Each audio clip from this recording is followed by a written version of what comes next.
అందరికీ నమస్కారం అండి. నా పేరు శ్రీనివాస్. మీ అందరికీ హ్యాపీ చంద్రగ్రహణం. ఈ దెబ్బతో మీ గ్రహణం పోయి బాగా డబ్బులు రావాలి మీ అందరికీ. ఉందా మీకు?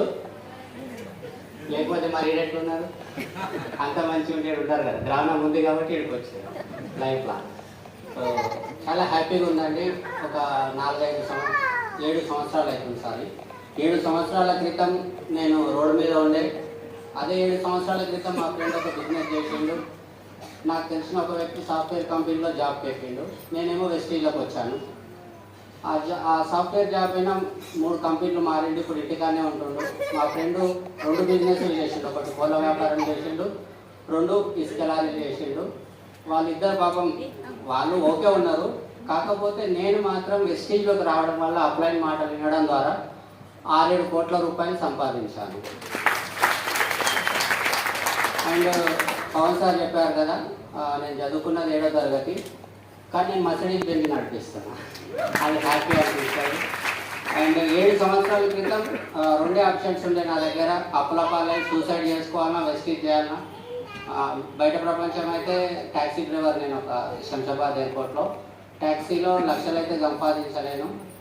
పిల్లలు చదువు ఇట్లాంటి ఆలోచనలో ఉంటుండే నేను. కానీ వెస్టీజ్ ఎంచుకున్నందుకు పిల్లల చదువు మంచిగా అయింది, నా అప్పులు అయిపోయినాయి. నేను ఇప్పుడు ఒక 3-3.5 కోట్లు పెట్టి ఇల్లు కూడా కడుతున్నా హైదరాబాద్లో. నాకు చాలా హ్యాపీగా ఉంది.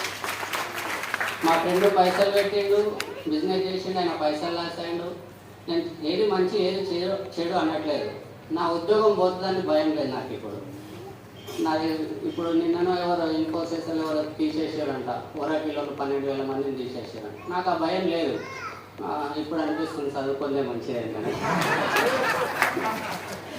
జోక్ చేస్తున్నా. కాకపోతే ఏంటంటే చదువుకొని టెన్షన్ పడాల్సిన అవసరం నాకు లేదు. నేను పళ్ళుతో స్నానం చేస్తే నా లైఫ్ మారింది అంతే, ఇంకేం లేదు. విన్నోళ్ళు విన్నరు, విననోళ్ళు వినలేరు. గ్రహణం ఉన్నోళ్ళు ఆలోచనలు ఉన్నారు. మీరైతే లేరనుకుంటున్నా. కాబట్టి ఒక మంచి నిర్ణయం తీసుకోండి. Thank you. Back to